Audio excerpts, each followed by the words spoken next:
రెండు చేతుల పైకి ఎత్తి స్తోత్రం చెప్తా. హల్లెలూయా. చెప్పండి గట్టిగా, హల్లెలూయా, హల్లెలూయా. దేవుడు మిమ్మును ధారాళముగా దీవించునుగాక. దేవుని కృప మీకు తోడయిండునుగాక. ఆశీర్వాదం చేత మీరు నింపబడి దినదినాభివృద్ధి కలిగి ప్రభు కృపలో వర్ధిల్లుదురుగాక. రెండు చేతుల పైకి ఎత్తి స్తోత్రం చెప్తాం. హల్లెలూయా.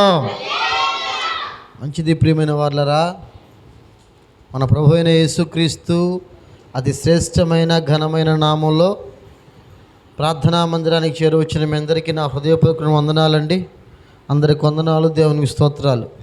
దేవుని మహాకృపను బట్టి ముందుకు కొనసాగించబడుతూ ఉన్నాం. ఈ రోజున ధ్యానం నిమిత్తం కొన్ని మాటలు మనం ధ్యానించుకుందాం.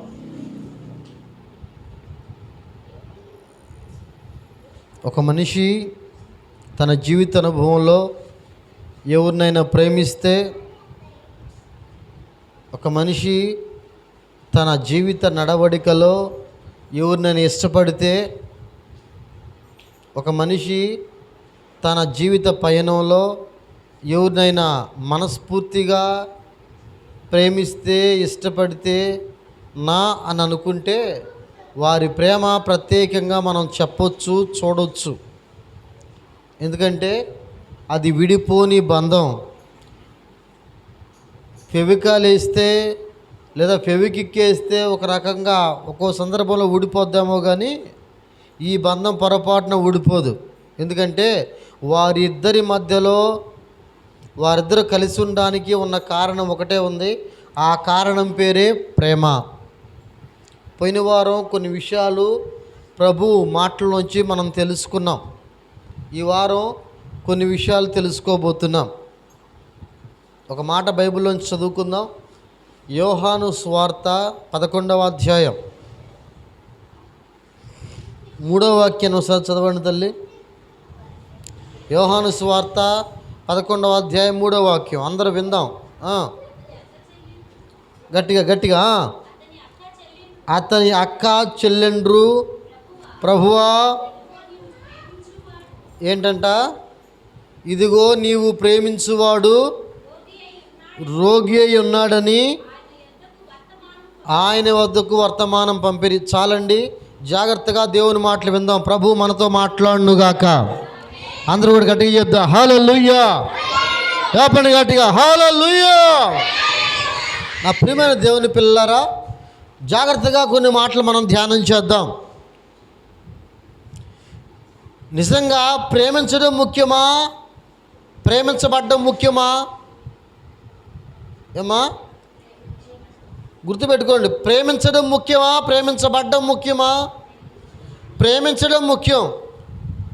ప్రేమించడం గొప్ప, ప్రేమించబడడం గొప్ప? ప్రేమించబడడం గొప్ప. గుర్తుపెట్టుకోండి, కన్ఫ్యూజ్ అవ్వద్దు. ప్రేమించడం ముఖ్యమా, ప్రేమించబడ్డం ముఖ్యమా అంటే ఖచ్చితంగా ప్రేమ అనే కోణం మనలో ఉండాలి. అదే ముఖ్యం. నా ప్రియమైన దేవుని పిల్లరా, కొన్ని మాటలు మనం దైవ ఆవేశంతో, దేవుని ఆలోచనతో ముందుకు కొనసాగించబడితే కొన్ని మాటలు మనకు తెలియచెప్పబడ్డాయి పరిశుద్ధ బైబిల్ గ్రంథంలో. ఇప్పుడు చదువుకున్న సందర్భం ఏంటంటే, యేసుక్రీస్తు ప్రభు ఒక అతని బాగా ప్రేమించాడు. అతని పేరు లాజర్. యేసు ప్రభు చేత ప్రేమించబడిన వ్యక్తి పేరు లాజర్. ఈ లాజరు రోగి అయి ఉన్నాడని ఒక టెలిగ్రామ్ వచ్చింది యేసు ప్రభు దగ్గరికి. ఏమొచ్చింది? వర్తమానం వచ్చింది. యేసు ప్రభువా, నువ్వు ఎక్కువగా లాజర్ అనే వ్యక్తిని ప్రేమిస్తావు కదా, ఆ అబ్బాయిని నీకు చాలా ఇష్టం కదా, ఆ అబ్బాయి రోగి అయి ఉన్నాడు, ఆ అబ్బాయి రోగంతో ఉన్నాడు, కాస్త దయచేసి వచ్చి ప్రార్థన చేయండి అనే ఒక వర్తమానం వచ్చింది యేసు ప్రభు దగ్గరికి. యేసు ప్రభు ఏం చేశాడు? మీ అందరికీ తెలిసిన మాటలే. ఏం చేశారు? వెంటనే బయలుదేరి వచ్చేసాడా? ఏం చేశారు? నేను ప్రేమిస్తున్న వాళ్ళు బాగా ఇబ్బంది పడుతున్నారని ఎరిగి యేసు ప్రభు వెనువెంటనే ప్రార్థించకుండా, ఏమి చూసుకోకుండా, మంచి బట్టలు వేసుకున్నాను లేదా, మంచిగా ఉన్నాను లేదా, మొత్తం ఏమి చూసుకోకుండా చకచకా వచ్చేసి ప్రార్థన చేసి బాగు చేశాను అని రాస్తుందా? ఏమని రాస్తుంది? నువ్వు ప్రేమిస్తున్న లాజరు రోగి అయి ఉన్నాడు ప్రభు అని వర్తమానం వస్తే ఆలస్యం చేస్తూ వచ్చాడు, తడువు చేస్తూ వచ్చాడు. అయితే యేసు ప్రభుకి ఇంకో సమాచారం వచ్చింది. అదేంటంటే 2-3 రోజుల తర్వాత లాజరు చనిపోయాడు. లాజరు చనిపోయాడండి అని వర్తమానం వచ్చింది. అప్పుడు చిన్నగా బయలుదేరాడు. ఎక్కడికి? యేసు ప్రభు చేత ప్రేమించబడిన వ్యక్తి వద్దకు బయలుదేరి వస్తూ ఆ ఊరి చివరి నుంచి అందరూ అంటా ఉన్నారు, చూసావా యేసు ప్రభు వాళ్ళ ఇంటికి బాగా వచ్చేవాడు, ఇంతకుముందు వాళ్ళ ఇంట్లో బాగుండేవాడు, వాళ్ళని బాగా అన్ని విషయాల్లో వీళ్ళకి యేసు ప్రభుని బాగా చూసుకునేవాళ్ళు, ఇప్పుడు చూసావా ఆ అబ్బాయి చచ్చిపోయాడు, యేసు ప్రభు వచ్చేటప్పటికి సమాచారం అప్పుడు రాలేదంట అని రకరకాలను మాట్లాడుకునేవాళ్ళు ఊరు ప్రారంభం నుంచే మొదలయ్యారు. యేసు ప్రభు వచ్చాడు. వచ్చి జరిగింది ఏంది అక్కడ ఏం జరిగింది? యేసు ప్రభు వచ్చాడు. మార్తమ్మ వచ్చింది. ఏమంది మార్తమ్మ? యేసు ప్రభువా, ఏందే ఇది? నీకు పప్పు తక్కువ చేసావా, మాంసం కూర తక్కువ చేసావా, ఇంకా పిండి వంటలు తక్కువ చేసావా, ఇంకా ఏమైనా తక్కువ చేసావా? మా ఇంటికి వచ్చినప్పుడు మర్యాదలో లోటు ఉందా? ఏంది ప్రభువా, ఇదిగో మా తమ్ముడు రోగి అయి ఉన్నప్పుడు మీరు రమ్మని సమాచారం పంపితే మీరు రాలేదు అని ఇష్టం వచ్చినట్టు మాట్లాడటం ప్రారంభించింది.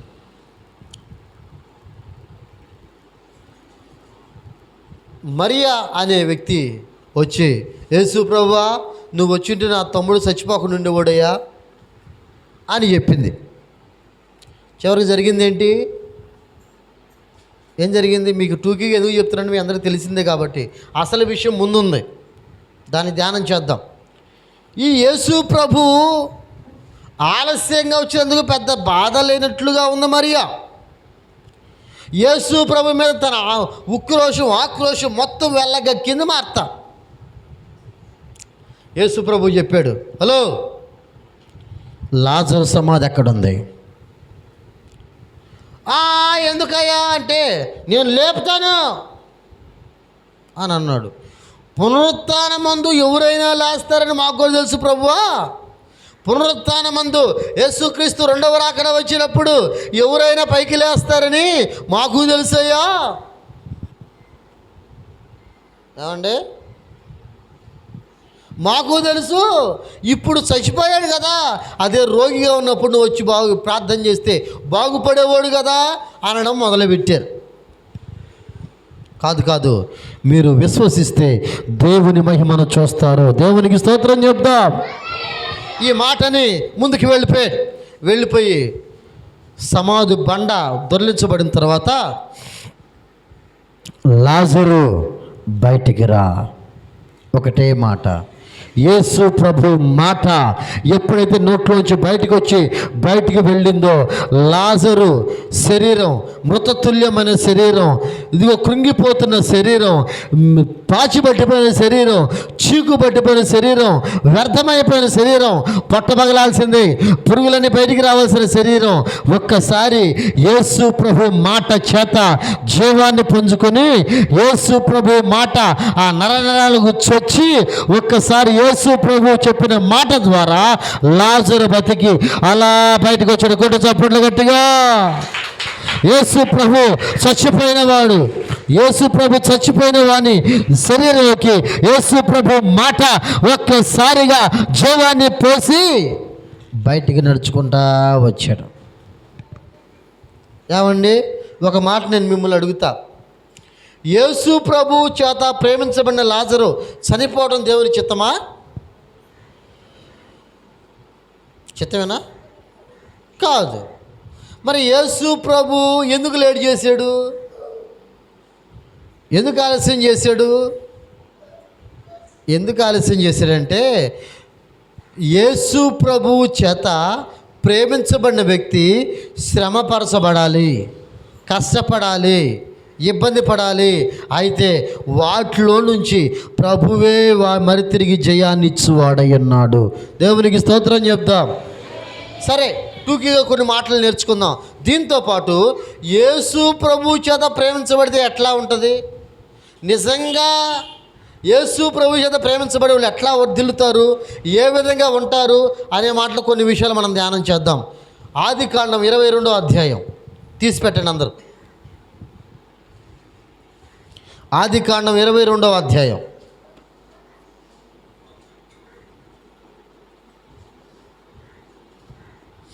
తీసారా?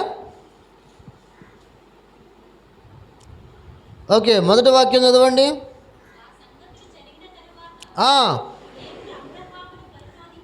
ఏం చేశాడు? అబ్రాహాముని పరిశోధించాడు. గుర్తుపెట్టుకుని, ఈ మాటలకు చాలామందికి తేడా తెలియదు. ఒకటి, దేవుడు పరిశోధిస్తాడు, సాతానుడు శోధిస్తాడు. ఇవి రెండు తేడాలు ఉన్నాయి. సాతాను శోధనకు కృంగిపోతే మనం విశ్వాసంలో కోల్పోతాం. విశ్వాసం కోల్పోయి పతనావస్థకు మన విశ్వాస జీవితం చేర్చబడుద్ది. యేసయ్య పరిశోధిస్తే మనము విశ్వాసములో మెట్టుకు మెట్టు పైకెక్కుతాం. దేవునికి స్తోత్రం చెప్తాం. చెప్పండి గట్టిగా, హల్లెలూయా, హల్లెలూయా. అయితే యేసు ప్రభు పిలిచాడు. చిత్తం ప్రభు అన్నాడు అబ్రాహాం. అయిన తర్వాత, ఆ మాట అన్న తర్వాత ముందుకు కొనసాగించబడతాం. కొన్ని మాటలు జరుగుతూ ఉన్నాయి. రెండో వాక్యం చదువుతాలి. అప్పుడు ఆయన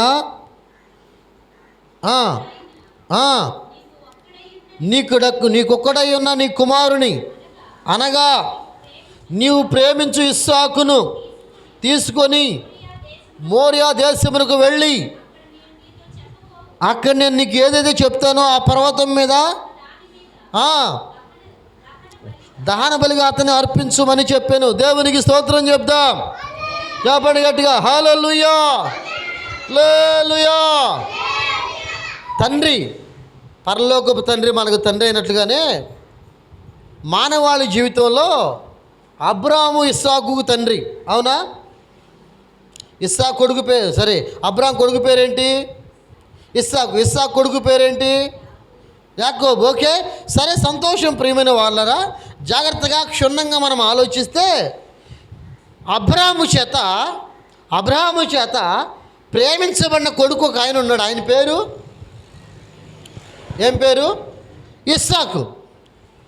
దేవుడిని యెహోవా ఒక మాట అన్నాడు అబ్రాహాముతో, అబ్రామా, నీవు ప్రేమిస్తున్న నీ కొడుకును తీసుకుని వెళ్ళి మోరియా దేశంలో నేను చెప్పబో పర్వతం పైన అతన్ని బలి ఇవ్వాలి, దహన బలిగా అర్పించాలి అన్నాడు. ఏమండి, ఈరోజు చెప్పబోయే ధ్యానాంశం కొంత ప్రత్యేకంగా ఉంటుంది. యేసుక్రీస్తు ప్రేమించారు లేదా ప్రేమించబడ్డాం, అదోకే, అందరికీ తెలుసు. యేసుక్రీస్తు మనల్ని ప్రేమించారు, మనము ఆయన చేత ప్రేమించబడ్డాం, లోకానికి వచ్చారు, రక్తం కార్చడం, ఇవన్నీ జరిగినాయి. అయితే ఇక్కడ కొన్ని సందర్భాలు మనకు వినపడతాయి. ఆధునిక క్రైస్తవులు మానవాళిగా ఉన్న మనం, ఆధునిక విశ్వాస పరిధిలో కొనసాగించబడుతున్న మనం కొన్ని అనుభవాలు నేర్చుకోవాలి. అవి ఈ రోజున ప్రభు మనతో మాట్లాడునుగాక. నా ప్రియమైన వారలరా, అబ్రహాము అనగా, సరే మళ్ళీ చెప్తాను. అబ్రహాము వెంటనే, పోయిన వారం కూడా చెప్పాను కానీ జాగ్రత్తగా వినండి. అబ్రహాం వెంటనే ఏం చేశాడు? దేవునితో, దేవా నీకేం అర్థం కావట్లా, ఈ కొడుకు నాకు ఎన్ని సంవత్సరాలకు పుట్టాడు? 100 సంవత్సరాలకు పుట్టాడు, అల్లారు ముద్దుగా పెంచుకుంటున్నా, ఈ అబ్బాయిని ఏమంటే ఎట్లా ఇస్తానయ్యా? ఒకవేళ మీ కొడుకుని దేవుడు అడిగితే మీరేం చేస్తారు? దేవునికి ఇచ్చేస్తారా? ఎవరా ఇవ్వాలి, ఖచ్చితంగా. ఇవ్వడం అంటే ఎట్లా అమ్మా? ఇవ్వడం అంటే ఈ ఆదివారం వరకే, నాయనా నువ్వు ఆదివారం వరకే దేవునికి నీకు సమర్పించావు కాబట్టి నువ్వు ఆదివారం వరకే చర్చికి వెళ్ళిరా నాయనా, మిగిలిన రోజులన్నీ ఇంట్లోనే ఉండయ్యా. ఇదా సమర్పణ అంటే? ఏంటంటే దేవునికి అప్పచెప్పేయడం. అపోస్తులు ప్రభు ఏం చేశాడు? పంపించాడు. ఒక ప్రాంతం నుంచి ఒక ప్రాంతానికి పంపించాడు. మీరు ఇంట్లోనే ఉండండి, నా బిడ్డలారా, నా శిష్యులారా, మీరు ఇంట్లోనే ఉండి మరి మీరు అందరిని చూసుకుంటా, అన్ని విషయాల్లో బాగు చేసుకుంటా, చేపలు పట్టుకుంటా, చేపలు ఉప్పు ఎక్కువ వేసి లేదా తక్కువ వేసి, ఉప్పు చేపలు సబ్బిడి చేపలని ఈ విధంగా చూసుకుంటా బతకని అన్నాడా? అపోస్తులు అనగా పంపబడినవారు. అపోస్తులు అనగా ఒక ప్రదేశం నుంచి ఒక ప్రదేశం వరకు దేవుని చేత పంపబడిన వాళ్ళు.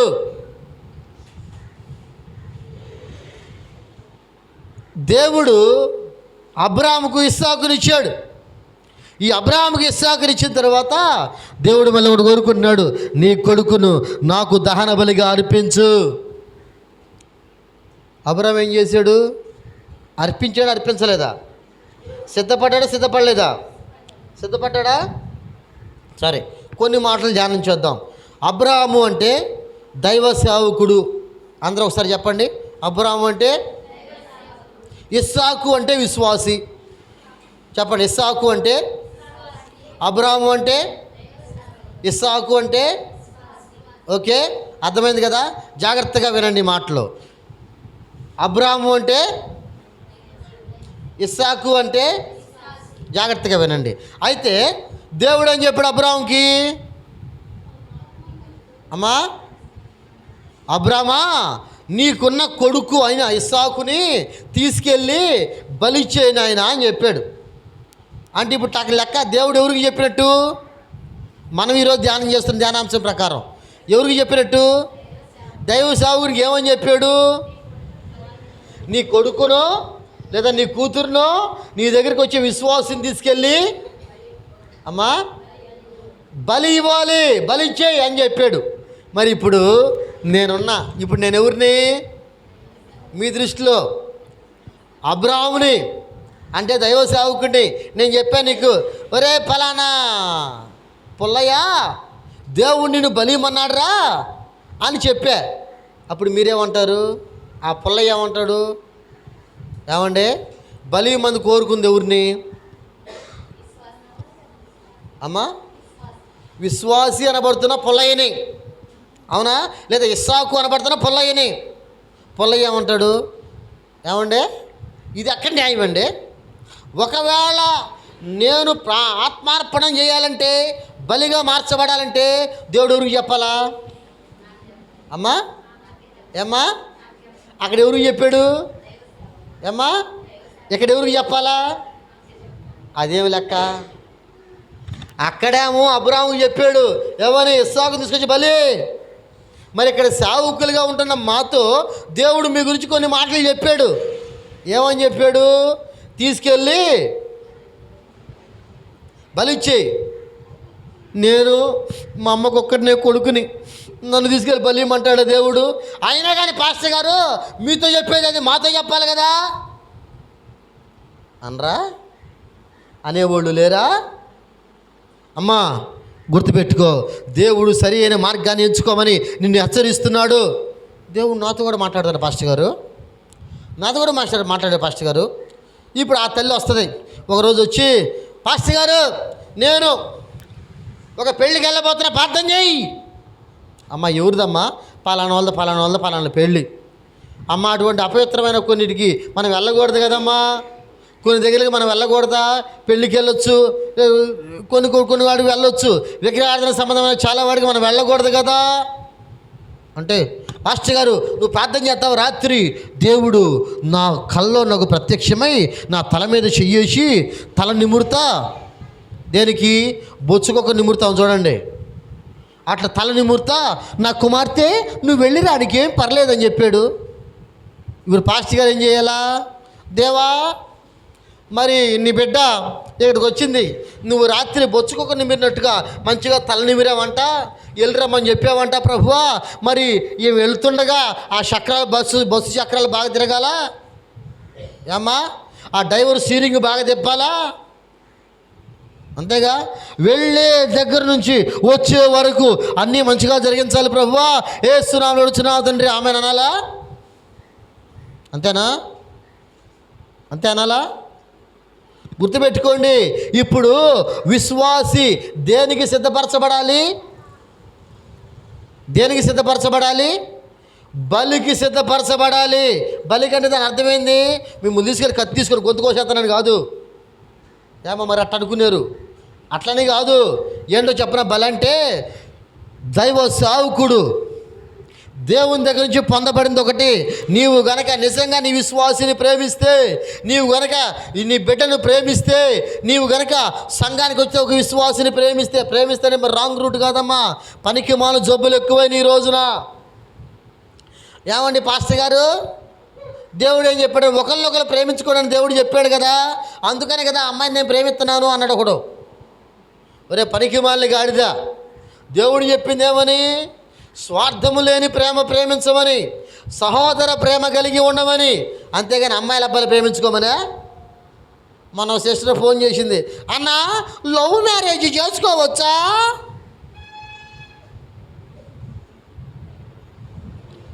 గొంతు కోసుకోవడానికి ఏ కత్తి అయితే ఏమమ్మా,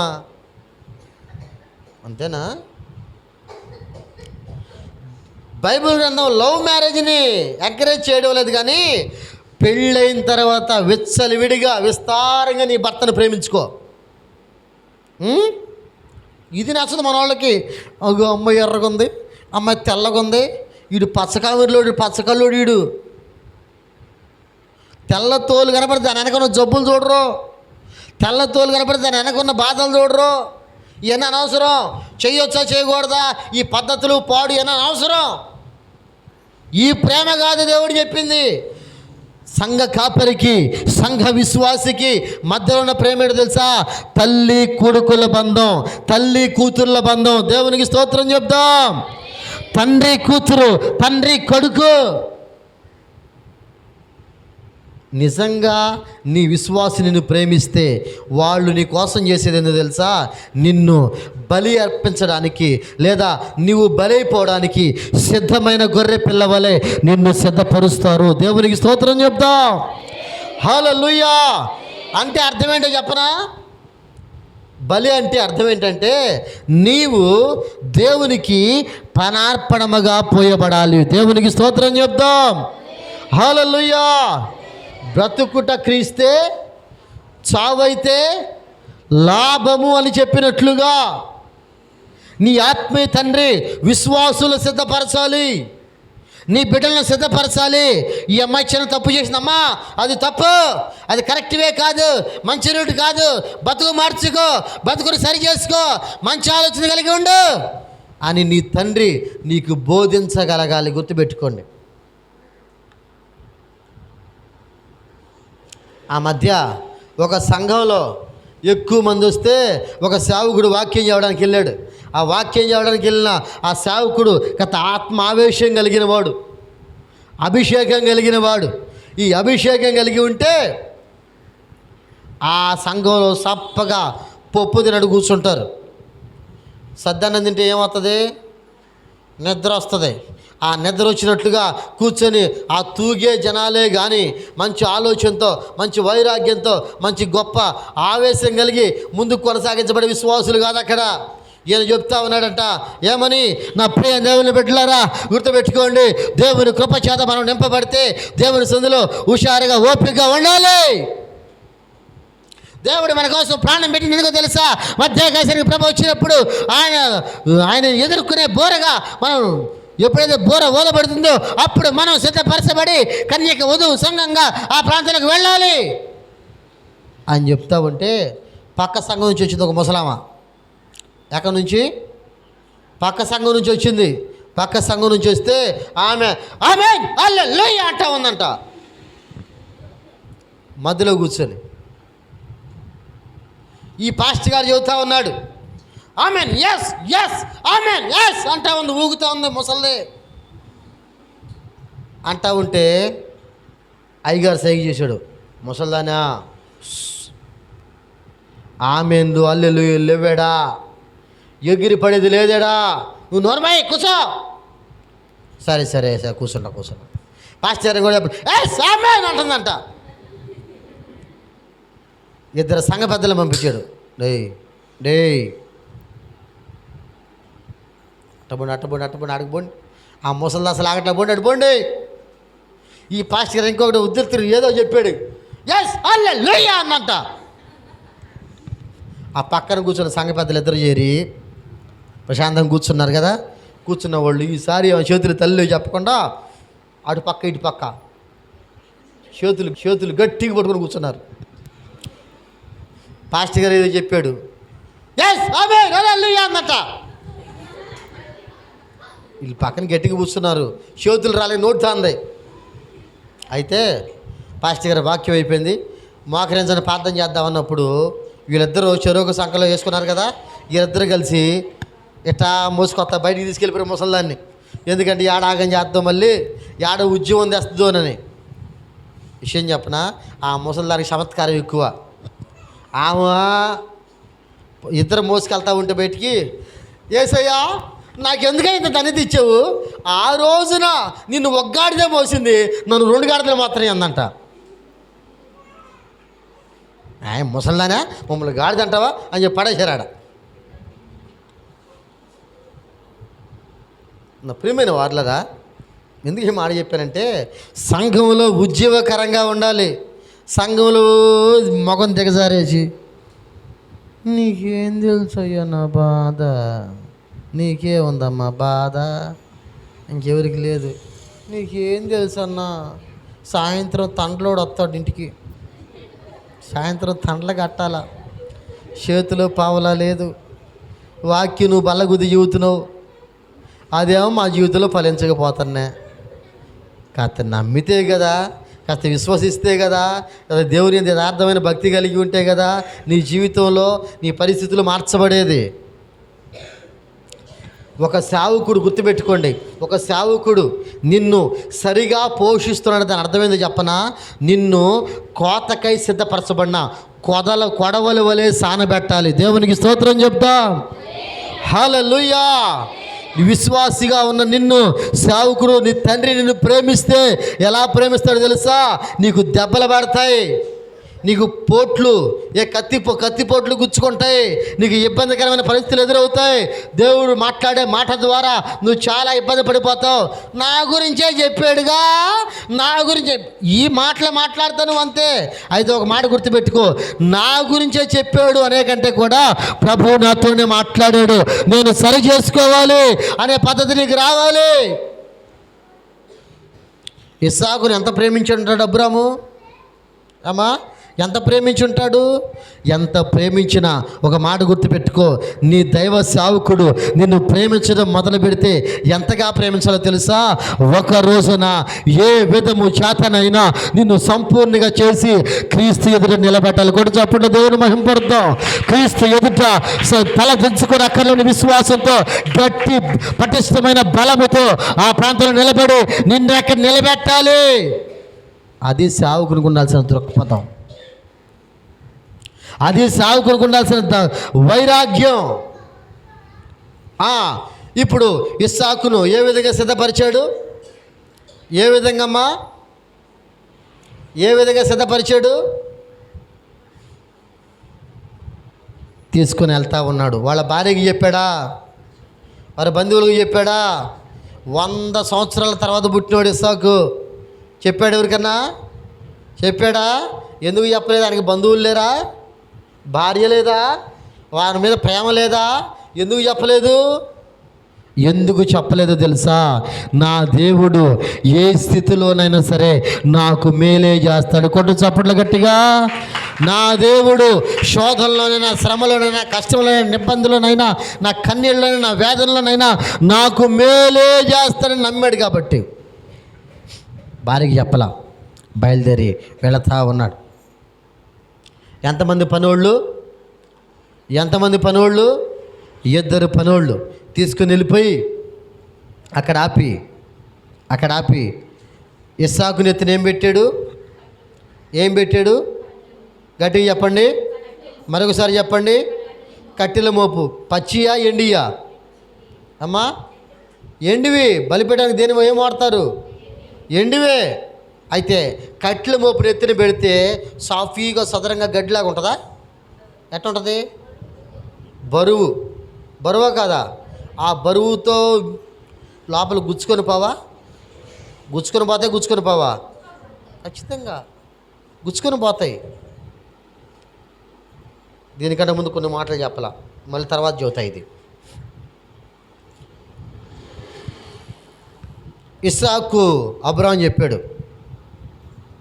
ఏమని, నాయన ఇస్సాకు మనం బలివ్వాలి, పైకి వెళ్ళబోతున్నాం. నువ్వు ఒక్కడు వెచ్చుకోపో అని అన్నాడా? మరి ఏమన్నాడు?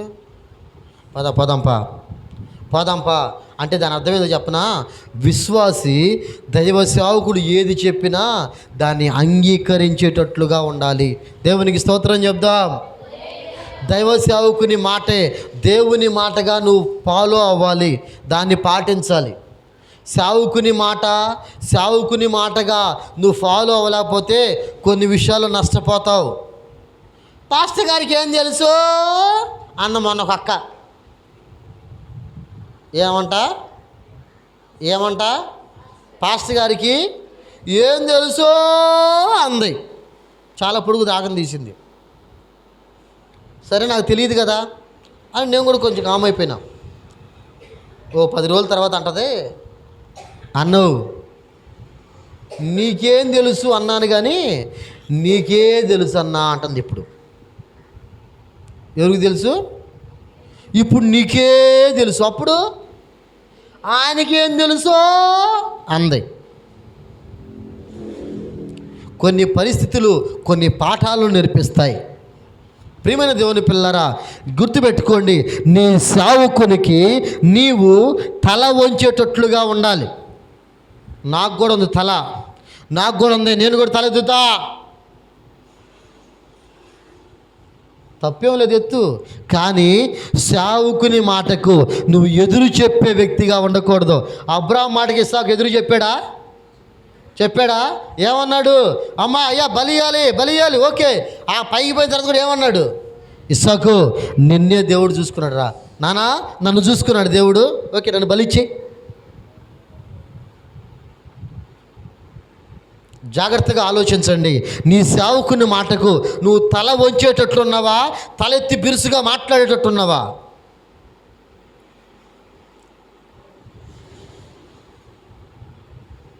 ఒక రోజున ఒక ఆమె కాళ్ళు చాపింది కూర్చొని ప్రార్థనలు వాక్యం చెప్తా ఉంటే. ఆ కాళ్ళు వచ్చి ముందు ఆమెకు తగులుతున్నాయి. కాస్త అనీజీగా ఫీల్ అయింది. నేనేమనంటే, అమ్మా కాళ్ళు ముడు, కాళ్ళు చాపే సమయం కాదు ఇది, కాళ్ళు ముడు. చాపేది అటు పక్కన చాపుకొని జస్ట్ మళ్ళీ వెంటనే కాస్త ముడుచుకోవాలి, అది బాగుంటుంది. పాస్టర్ అనకు అన్నీ తెలుసు కానీ ఇది తెలియదు. ఏందది? ప్రేమించడం రాదు. అసలు నిజానికి ఒక మాట చెప్పేదేనండి, తండ్రి కొడుకుల మధ్యలో ప్రేమ ఎట్టుండాలి? తండ్రి పిల్లల మధ్యలో ఎట్టుండాలి ప్రేమ? ఎట్టుండాలంటే అందరూ చెప్తారు, కొడుకు తప్పు చేసినా తండ్రి సరిదిద్ది చక్కగా చేసి మంచిగా నిలబెట్టేటట్టు ఉండాలి. అంతేనా? దీంతోపాటు చాలామంది అంటుంటారు కొన్ని మాటలు మాట్లాడుతూ ఉంటారు. తండ్రి కొడుకుల మధ్య ప్రేమ ఎట్టుండాలంటే తండ్రి కొడుకుని బయటికి తీసుకుపోయి సరదాగా ప్రశాంతంగా బయట తిరిగి బయట పీసు మిఠాయి కొనుక్కొని తిని ఆ పార్కుకి ఇటు పక్కన ఇక్కడ ఈ చిత్రాలు అంటే ఎక్కడికి వెళ్ళేటట్టుండి, ఆ మధ్య ఒక పాస్టర్ గారు అదేంటిది హాలీ దాని పేరేదో మర్చిపోయినా నేను. ఓకే, స్తోత్రం, గుర్తు రావడంలా. దానికి వెళ్ళి అక్కడ పిల్లలు ఆడుకునేవి, పెద్దవాళ్ళు ఆడుకునేవి అన్నీ ఉంటాయంట. ఆడకి పోయి నడువులు ఎరగొట్టుకొని వచ్చాడు. ఇరిగినాయి మనిషికి. నేను అనుకున్నా, ఈయన కథ పెద్ద వయసుగా ఆయన కదా, అయ్యా నీ ప్రయాణాలు చేయమాకండి, అంత ఈ విధంగా ఉండమాకండి అంటే, లేదయ్య గారు, పిల్లలు సరదా పడితే పిల్లల సంతోషం కోసమని ఆడకి పోయి వాళ్ళు ఎక్కియాల్సింది నేను కూడా ఎక్కి దూకాను. ఏమైంది? టప అన్నాయి. ఈ మధ్య చర్చిల్లో యూత్ బ్యాచ్లు తీసుకొని విశ్వాసులు తీసుకొని అటు పోవాలి, మనం ఇటు పోవాలి. ఏడకి? వనభోజనాలకి. ఏమ్మా? వనభోజనాలకి, టూర్లకి, షికారులకి. సరదా సరదా సరదా అంటా పోయారు. ఎక్కడికి? బీచ్కి. సునామీ వచ్చి ఒకసారి ముంచి పడేస్తే అడ్రస్ లేకుండా పోయారు.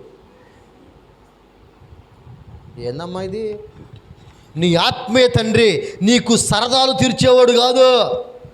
నీ ఆత్మీయ తండ్రి నీకు ఇష్ట ప్రకారం నడిచేవాడు కాదు. నీ ఆత్మీయ తండ్రి నువ్వు ఏదంటే ఎక్కడ కూర్చో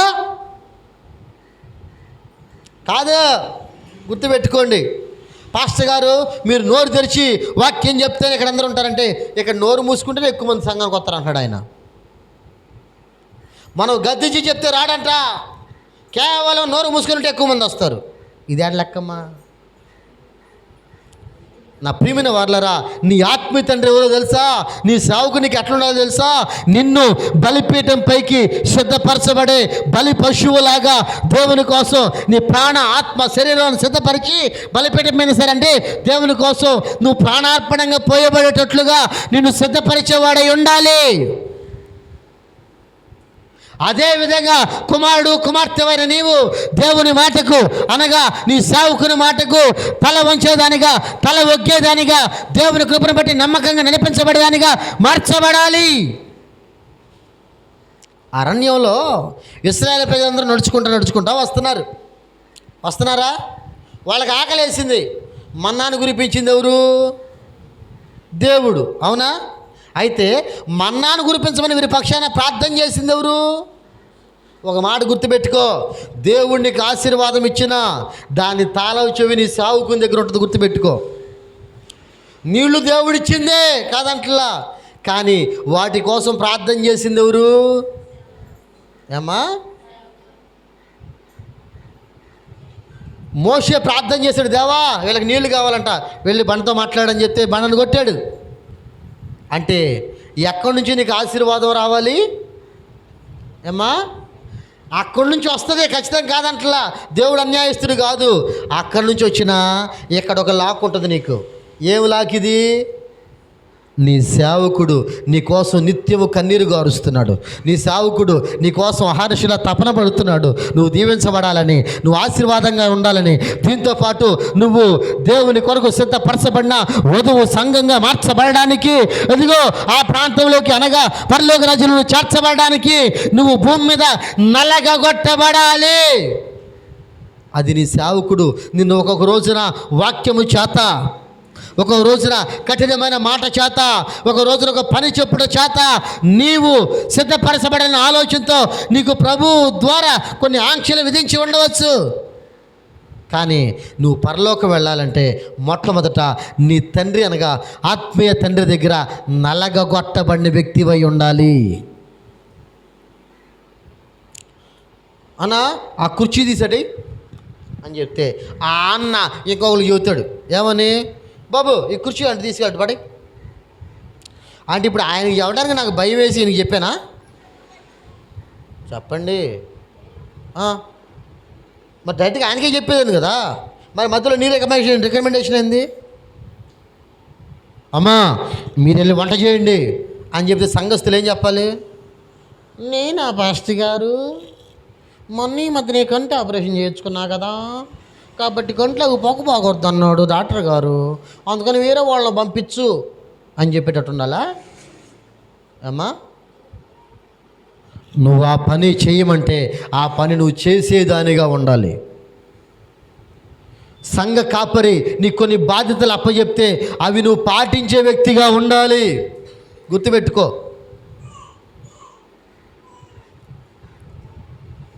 నేను చెప్తున్నా అప్పుడప్పుడు, అమ్మా కొంత క్లీన్ చేద్దాం రండి. మీకేం పాస్టర్ గారు మీరు చెప్తారండి, మాకు ఇంటి దగ్గర పిల్లలు, గేదెలు, గొడ్లు, చేపలు, ఇంకా మేము పొద్దునుంచి ఏం వండుకోలేదుగా, నేను కూడా తినలేదుగా, పొద్దునుంచి మేము ఏం వండుకోలేదుగా పాస్టర్ గారు, మేము ఇంటికి వెళ్ళి వండుకొని భర్తలకి పెట్టి పిల్లకాయలను చూసుకొని ఇవన్నీ తీసి పక్కన పడే. అబ్రహాము మాటే ఇస్సాకు వేదవాకుగా విన్నాడు. విశ్వాసిగా ఉన్న నీవు దేవుని మాటగా నీ సావుకుని మాటను పాటించగలిగితే ఆశీర్వాదాన్ని చూస్తావు. అప్పటి వరకు బాగానే ఉంటారు. శనివారం ఊరికి వెళ్ళే ప్రోగ్రాం పెట్టుకున్నారు కొంతమంది. ఊరికి వెళ్ళే ప్రోగ్రాంలు పెట్టుకున్నారు శనివారం. ఆదివారం తర్వాత ఊరికి వెళ్ళండి, మరి తిరిగి శనివారం కల్లా వచ్చేయండి. ఎందుకు? దేవుని సన్నిధి, నువ్వు దేవుని సన్నిధిగా ప్రేమిస్తే ఆదివారం ప్రభు నాతో ఏం మాట్లాడతారో అనే తృష్ణ నీకుంటే, అనే ఆలోచన నీకుంటే, నా సావుకుని ద్వారా, నా తండ్రి ద్వారా దేవుడు నాతో ఏం మాట్లాడబోతున్నాడు, ఏం ముచ్చరించబోతున్నాడు అనే ఆలోచన కనుక నీకు ఉంటే ఆదివారం ప్రోగ్రాలు పెట్టవు నువ్వు. కొంతమంది ఆదివారాలు పెళ్ళిళ్ళు చేసుకుంటారు. ఏమ్మా ఆదివారాలు? మరి పాస్టర్ గారు అయ్యోరు దగ్గరికి వెళ్తే అయ్యోరు మాకు చెప్పారండి ఆదివారం మీకు బాగుంది. ఆ మాటలు కూడా చల్లా చెదురాడు కుటుంబాలు ఎన్ని లేవు? నిజమా? ఆలోచించండి. దేవునిగా నువ్వు విలువివ్వాలి. దైవ సావుకునిగా నువ్వు విలువివ్వాలి. ఎంతకాలం అంతంత మాత్రం భక్తి చేస్తూ ఉంటావు? అది కాదులేండి పాస్టర్ గారు, అది కాదులేండి, మీరు మరీ అట్లా చెప్తే మేము యాడ్ అయినామండి. చెన్నైలో ఒక పాస్టర్ గారు ఉన్నారు. 9 గంటలకు ఆరాధన అని చెప్పాడు. 9:01 వచ్చారు ఒకళ్ళు. ట్రాఫిక్ లేట్ అయ్యి, ట్రాఫిక్లోకి వచ్చే ఇబ్బంది అయ్యి తలిపేసి వెళ్ళిపోండి. ఒకటే మాట చెప్పేసి వెళ్ళిపోండి, మీరు అవసరం లేదు వెళ్ళిపోండి. 9:01 ఎంత లేట్ అయింది? 1 నిమిషం. అట్లా చేయొచ్చా? చేయకూడదా? చేయొచ్చా? చెప్పండి. మళ్ళీ నీతులు మీరే చెబుతారు కొన్ని. ఏమని? ఆయనకంటే ఒక్కడేనమ్మా, ఆయన అట్ట వస్తాడు, ఓకే, మనం అన్నీ చక్కదిచ్చుకొని సంతరించుకొని అన్నీ చేసుకొని రావద్దు. గుర్తుపెట్టుకో, పరలోక రాజ్యం కూడా కనురెప్పపాట్లో జరిగిపోద్ది. నువ్వు ఇదే విధంగా ఇబ్బంది పడతా ఉన్నావు అనుకోండి, పరలోక రాజ్యానికి కూడా నువ్వు వెళ్ళలేవు. వెళ్ళగలవా? వెళ్ళలేవు. ఆ పాస్టర్ గారు చెప్పారట, తర్వాత వారం మీరు టయానికి వస్తే రండి, లేదంటే రావద్దు. అది కూడా ఒక మాట చెప్పనా, పొద్దున్నే నుంచి తలుపులు తెరిచి ఉండవు. పొద్దున్నే నుంచి అంటే ఉదయం నుంచి తలుపులు తెరిచి ఉండవు ఆ చర్చివి. కరెక్ట్గా 8:45 తలుపులు తెరుచుకుంటాయి, 9 గంటలకు మూయబడతాయి. అంటే ఎన్ని నిమిషాలు? కేవలం 15 నిమిషాలు మాత్రమే. తలుపు అంత ఉంటుంది, పెద్ద గేట్ అంత ఉంటుంది. ఈలోపు లోపలికి వచ్చారా ఓకే. తర్వాత నేను కలెక్టర్ను కాదు, నేను డాక్టర్ను కాదు, నేను యాక్టర్ను కాదు, నువ్వు ఏదైనా సరే, నువ్వు ఏ కోవకు సంబంధించిన వాడవైనా సరే, దైవ సావుకుని మాటగా లేదా దేవుని మాటగా నువ్వు పాటించలేకపోతే గుర్తుపెట్టుకో, నీ జీవితంలో అస్తవ్యస్తమైన అనుభవాలు అనుభవించవలసి వస్తుంది.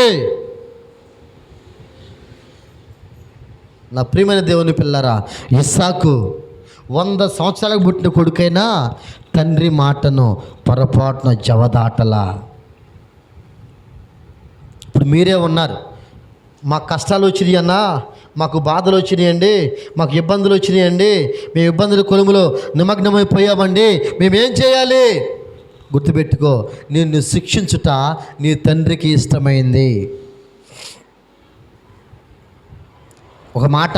నువ్వు ఒక మాట దేవుని మాటను మీరావు, నీ తండ్రి అనగా ఆత్మీయ తండ్రి సేవకుడు నీకు చెప్తున్నా, అమ్మా ఈ స్థితిలో నీవు ఉన్నావేమో, ఈ పరిస్థితిలో నీవు ఉన్నావని గుర్తుపెట్టుకో, నీ మనస్సు మార్చుకో, నీ ఆలోచన మార్చుకో, నీ జీవితాన్ని చక్కదిద్దుకో, మంచిగా బతుకో అని నీకు చెప్పాడు.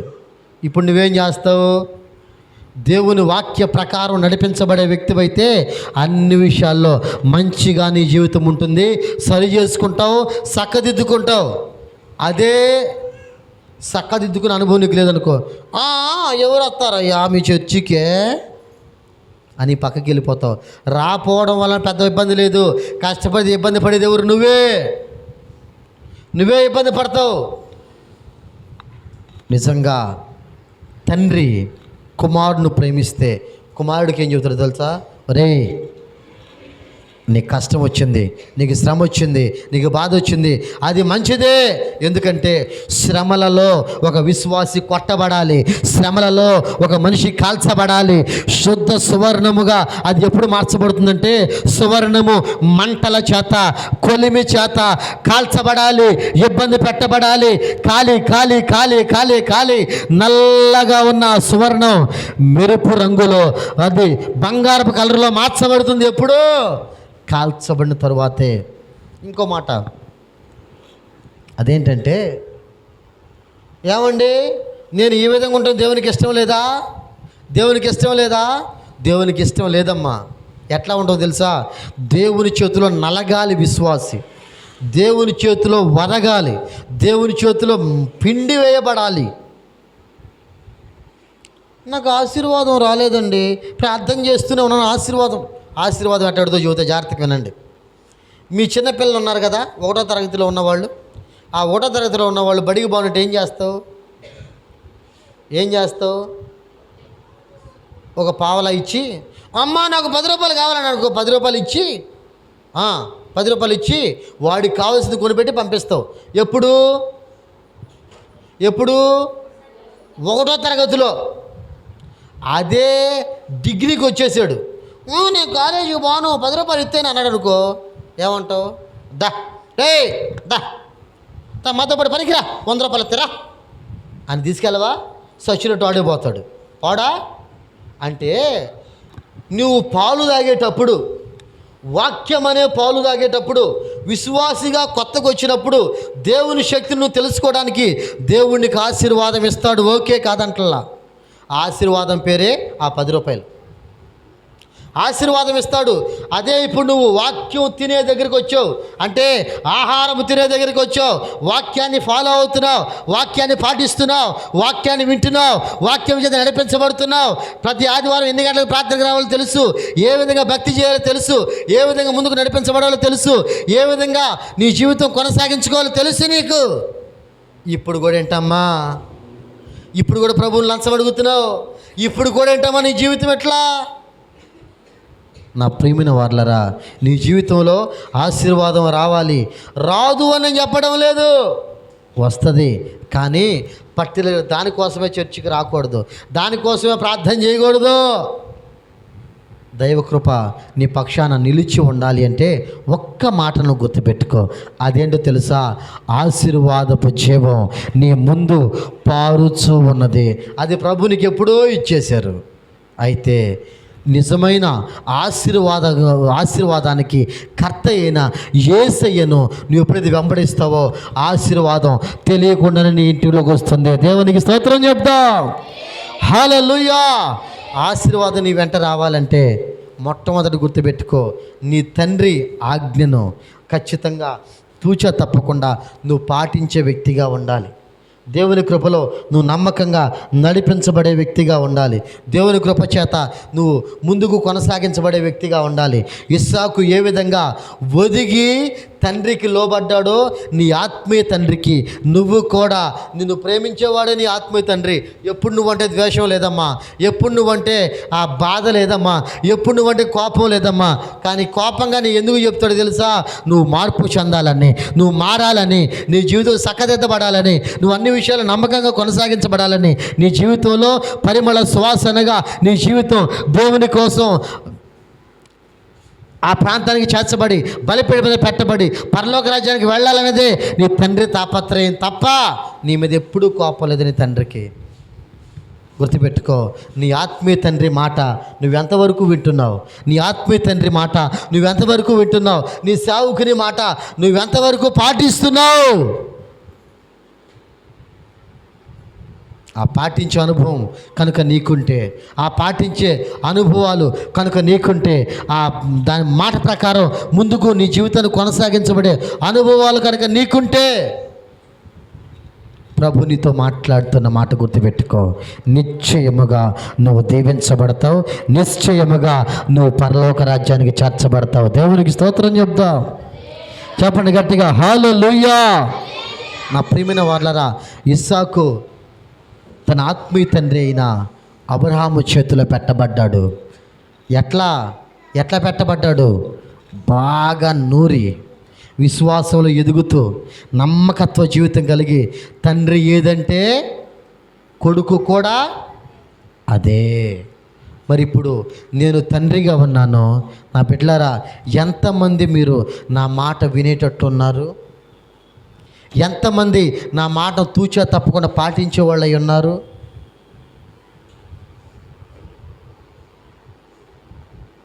ఎంతోమంది భక్తులు యేసయ్య చెప్తే వేరే వేరే ప్రాంతానికి వెళ్ళిపోయి మిషనరీగా వెళ్ళిపోయి తన ప్రాణాలు పెట్టిన వాళ్ళు ఉన్నారు.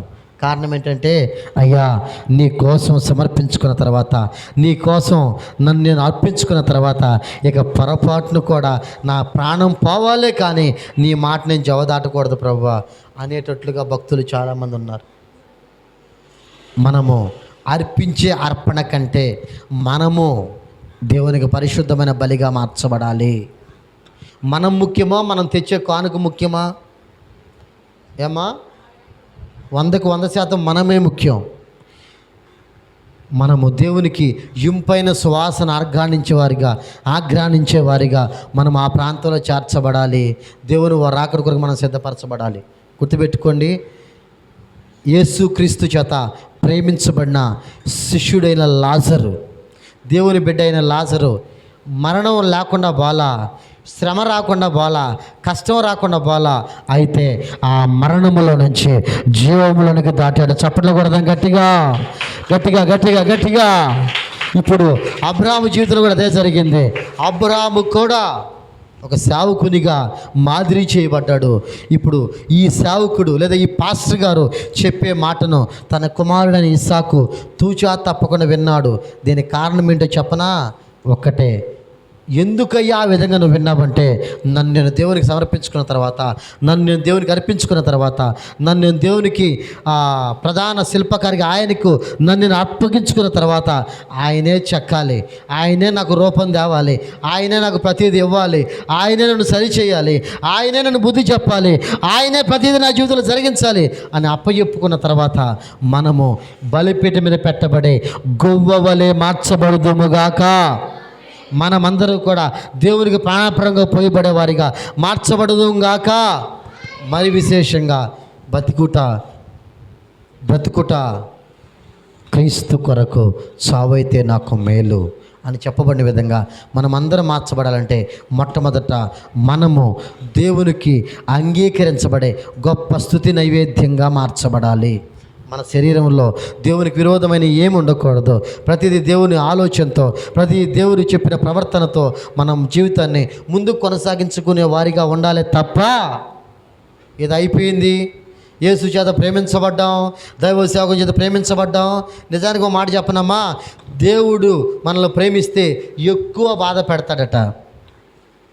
ఎందుకంటే శ్రమల కొలిమిలో, కష్టాల కొలిమిలో, ఇబ్బందుల కొలిమిలో మనం కాల్చబడితే శుద్ధ సువర్ణంగా మార్చబడే పరలోక రాజ్యం చేర్చబడతాం. నా ప్రియమైన వాళ్ళరా, ఒకసారి ఆలోచించుకోండి. తండ్రి అయిన అబ్రహాము నీకు సేవకుడైతే, ఇస్సాకు వలె మార్చబడిన నీవు ఎంతవరకు నీ సేవకుని మాటను వింటున్నావు? గుర్తుపెట్టుకొని ఇకనైనా దేవునికి నిన్ను సమర్పించుకో, ఇకనైనా దేవునికి నువ్వు ప్రాధేయపడు, ఇకనైనా దేవునికి నువ్వు ప్రార్థన చేసుకో. యేసయ్యా, ఇంతవరకు నేను వినలేదు, ఇక మీదట ఖచ్చితంగా నీ మాట వింటానని ఎప్పుడైతే నువ్వు ప్రార్థన చేసుకుంటావో ఆ విధమైన కృపతో ప్రభువు మనల్ని నింపి పరలోక రాజ్యం కోసం సిద్ధపరచునుగాక.